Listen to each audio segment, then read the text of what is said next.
জাতীয় স্মৃতিসৌধে এই মুহূর্তে রয়েছেন সহকর্মী মেহেদী হাসান। আমরা সরাসরি চলে যাচ্ছি তার কাছে। ওয়ালটন আবারও মিলিয়নিয়ার অফারে ওয়ালটন ফ্রিজ কিনে আপনিও হয়ে যেতে পারেন মিলিয়নিয়ার। মেহেদী, এই মুহূর্তে জাতীয় স্মৃতিসৌধে সর্বস্তরের মানুষের সমাগম কেমন দেখছেন আপনি? নিশ্চয়ই যারা এসেছেন তাদের কারোর সাথে নিশ্চয়ই কথা বলেছেন। আজকের দিনে তাদের প্রত্যাশা কি?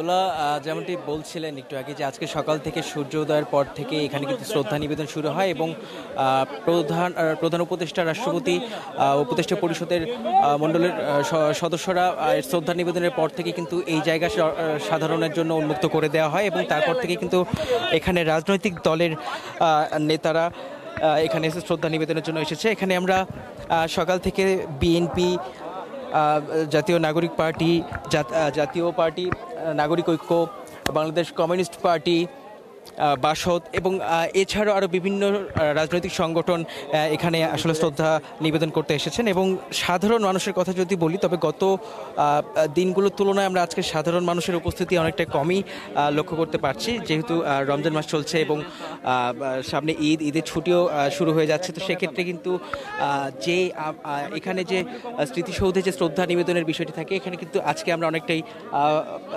ফিকে অবস্থা দেখছি এখানে।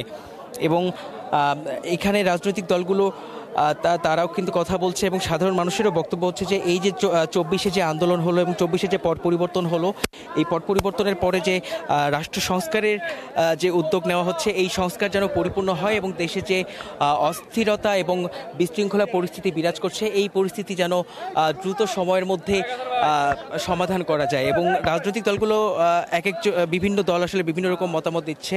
জাতীয় নাগরিক পার্টি বলেছে যে আগে এই আওয়ামী লীগের বিচার পরিপূর্ণ করতে হবে এবং তারপরে আসলে নির্বাচন কেন্দ্রিক কথাবার্তা বলার কথা তারা বলছেন। এবং বিএনপির পক্ষ থেকে কিন্তু ঠিক বিপরীতমুখী কথা বলা হয়েছে। এবং এছাড়াও যে বিভিন্ন রাজনৈতিক দলগুলো এখানে উপস্থিত হয়েছে, তারা কিন্তু তাদের ব্যক্তিগতভাবে আসলে বিভিন্ন মতামত বলেছেন। এবং এখানে কিন্তু শুধু রাজনৈতিক দল বা সাধারণ মানুষ নয়, বিভিন্ন সংগঠনের পক্ষ থেকে কিন্তু এই শহীদদেরকে শ্রদ্ধা নিবেদনের জন্য এখানে উপস্থিত হয়েছে। এবং শুধু বয়স্ক, প্রাপ্তবয়স্ক রাজনৈতিক দলের নেতৃবৃন্দ বা কর্মী শুধু তারাই নয়, এখানে কিন্তু পরিবার সহ শিশু কিশোররাও আসলে শ্রদ্ধা নিবেদনের জন্য এখানে উপস্থিত হচ্ছে। তো দোলা, এই ছিল আমার কাছে সবশেষ এখানকার। মেহেদীর সাথেই থাকবেন, আমরা পরবর্তী সংবাদে নিশ্চয়ই আপনার সাথে আবারও যুক্ত হব। ওয়ালটন আবারও মিলিয়নিয়ার অফারে ওয়ালটন ফ্রিজ কিনে আপনিও হয়ে যেতে পারেন মিলিয়নিয়ার।